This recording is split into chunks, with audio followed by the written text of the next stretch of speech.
नमस्कार दोस्तों, एक बार फिर से वेलकम है आपके और हमारे इस प्यारे से YouTube channel e learning for ever में, जहां हमको मिलती है ढेर सारी इन्फॉर्मेशन इग्नू से रिलेटेड या किसी भी स्टेट एग्जामिनेशन से, सेंट्रल एग्जामिनेशन से, यूपीएससी से। प्रत्येक प्रकार की इन्फॉर्मेशन आपको इस चैनल पर प्रोवाइड की जाएंगी, ये हमारा वादा है। और साथ ही बुक रिव्यूज़ को ध्यान रखना, क्योंकि वो भी इस चैनल पर आपको कराया जाता है। ठीक है, तो आज का सेशन कुछ इस प्रकार है, जिसमें हम मोस्ट इम्पोर्टेंट क्वेश्चन जो हमारी श्रृंखला चल रही है बीपीएससी 131 बीएजी प्रोग्राम की, उसमें चैप्टर 5 को देखेंगे। जो चैप्टर 5 है वो है न्याय, जस्टिस। इससे पहले हमने 1, 2, 3, 4 चैप्टर हमने यहाँ पे कंप्लीट कर दिए हैं। आप उनको भी ज़रूर देखिए अगर आपने अभी तक इन चैप्टर को नहीं देखा है, क्योंकि वो भी बहुत इम्पोर्टेंट है आपके लिए। तो आज का सेशन स्टार्ट करते हैं। बीपीएससी 131 बीएजी प्रोग्राम, चैप्टर 5 न्याय, जस्टिस। वह कौन से क्वेश्चन हैं जिनकी सहायता से आप ओवरऑल 90+ स्कोर कर पाएंगे इग्नू के एग्जामिनेशन में।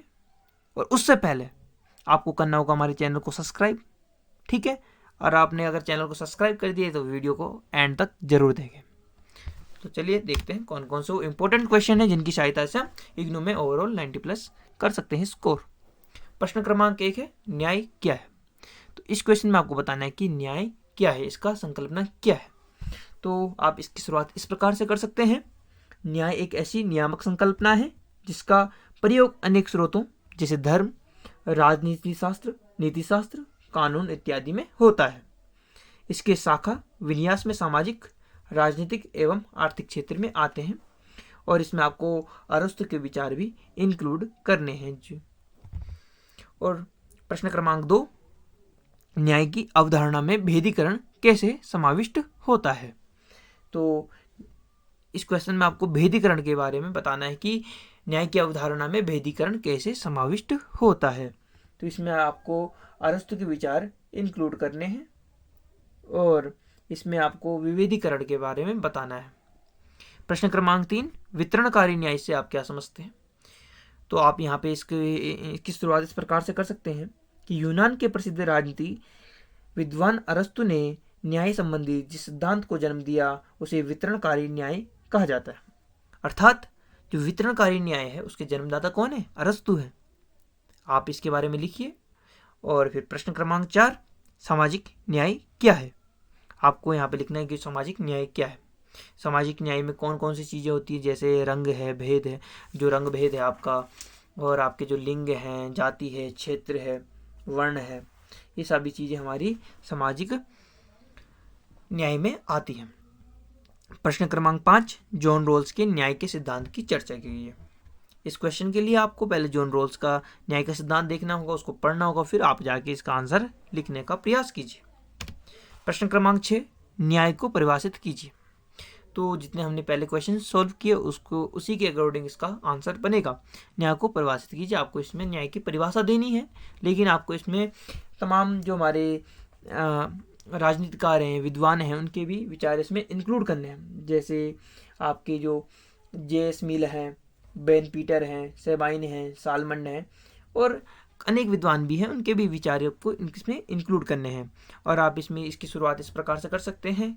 अगर परिभाषा के रूप में बताया जाए तो न्याय शब्द की जो उत्पत्ति है वो लेटिन भाषा से, जिसका लेटिन भाषा के जो जस्टिस है, ठीक है, जस्टिस किसका है शब्द है, लेटिन भाषा का है, और लेटिन भाषा का कौन शब्द से, जस्ट शब्द से इसका उत्पन्न हुआ है, ठीक है, ये न्याय यानी कि जस्टिस। तो आप इसकी शुरुआत इस प्रकार से कर सकते हैं। फिर प्रश्न क्रमांक 7 है, न्याय के भेद बतलाइए। तो आपको यहाँ पे बताना है कि न्याय के कौन कौन से भेद होते हैं, कितने प्रकार के भेद होते हैं। तो मुख्यतः यहाँ पे न्याय के 4 प्रकार के भेद होते हैं। पहला है कानूनी न्याय, दूसरा राजनीतिक न्याय, तीसरा सामाजिक न्याय, और चौथा आर्थिक न्याय। इसके बारे में आपको थोड़ा थोड़ा इन पे लिखना होगा।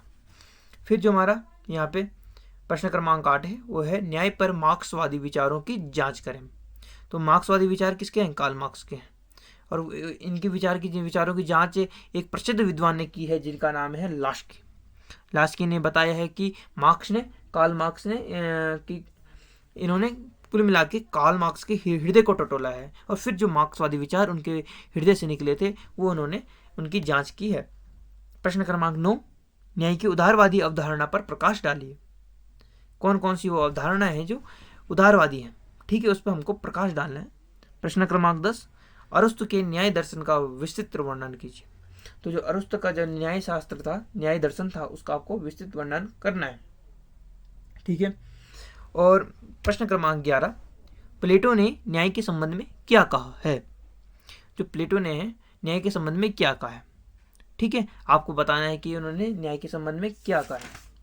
और जो प्रश्न क्रमांक 12 है, प्लेटो ने न्याय की उग्रवादी तथा व्यवहारवादी धारणा का खंडन कैसे किया है। दोनों के बारे में आपको बताना है कि उग्रवादी और व्यवहारवादी धारणा का खंडन किस प्रकार से प्लेटो ने किया है। प्रश्न क्रमांक 13, प्लेटो ने न्याय के कितने रूपों की चर्चा की है। तो कुछ न्याय तो इस प्रकार है, कम से कम 9 न्याय हैं, 9 न्यायों की चर्चा इन्होंने की है प्लेटो ने।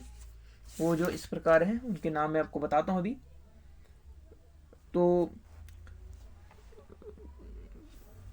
सॉरी, वो जो रूप है वो 2 है, सामाजिक न्याय और व्यक्तिगत न्याय। इसके बारे में प्लेटो ने बात की है, तो इसके बारे में आपको पढ़ना पड़ेगा, फिर इसको लिखेंगे आप लोग। प्रश्न क्रमांक जो हमारा 14 है वह है प्लेटो के न्याय सिद्धांत की विशेषताएं बताई है, ठीक है। तो प्लेटो के जो न्याय सिद्धांत है उनकी जो मुख्यतः विशेषताएं हैं वो आपको बतानी है। जैसे कि जो प्लेटो हैं उनकी जो विशेषताओं में आता है आपका विशिष्टीकरण का सिद्धांत इन्होंने दिया है, हस्तक्षेप का सिद्धांत दिया है, सामंजस्य तथा एकता का सिद्धांत दिया है, न्याय सिद्धांत रचनात्मक सिद्धांत दिया है इन्होंने स्त्रियों का समान अधिकार का सिद्धांत दिया है, मनोवैज्ञानिक दृष्टिकोण दिए हैं और कई प्रकार के सिद्धांत जो आप इसमें इंक्लूड कर सकते हो, इनकी विशेषताएं लिख सकते हो। प्रश्न क्रमांक 15, प्लेटो के न्याय सिद्धांत की आलोचना के आधार कौन से। तो आज के समाज में इनकी आलोचना भी होती है, इनके सिद्धांत की आलोचना भी होती है, वो किस प्रकार से होती है वो देखते हैं। तो प्लेटो का जो सिद्धांत है उसकी आलोचना के कुछ बिंदु इस प्रकार हैं।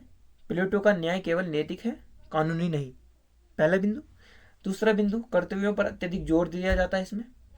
तीसरा, व्यक्तित्व के पूर्ण विकास के लिए अवसर का अभाव होता है। और चौथा, अत्यधिक एकीकरण व अत्यधिक पृथक्करण की प्रवृत्ति इसमें अधिक होती है। पांचवा, आधुनिक राज्यों में लागू नहीं हो पाता है। ऐसे और भी हैं, जैसे कि आपका छठवां है निरंकुशवाद का प्रतीक है, और इसमें जो सातवां है वह वर्ग संघर्ष है। इसमें 9वां है जैसे कि सामान्य जनता का अविश्वास। इसमें कई प्रकार हैं आपके, जैसे 12 प्रकार यहाँ पे दिए गए हैं। तो इनको आपने आलोचना के जो आधार 12 हैं उनको आपने थोड़ा थोड़ा पढ़ना और इनके बारे में लिखना है। तो जो अगर मैं क्वेश्चन की जो इस जो पूरा चैप्टर है उसका अगर मैं सार देखूं तो एक प्रकार का शेयर ये है, आपको न्याय के बारे में पूरी जानकारी होनी चाहिए। फिर दूसरा है आपके अरस्तु प्लेटो के बारे में, तो पूरी कंफर्मेशन आपको जानकारी लेनी होगी, तब जाके आपका ये चैप्टर कंप्लीट होगा। और आशा करता हूँ, उम्मीद करता हूँ कि आपको जितने भी एक इम्पोर्टेंट क्वेश्चन होंगे उनके हल्का आइडिया लग चुका होगा, किस प्रकार के क्वेश्चन है, किस प्रकार के हमको इसमें आंसर लिखने होंगे।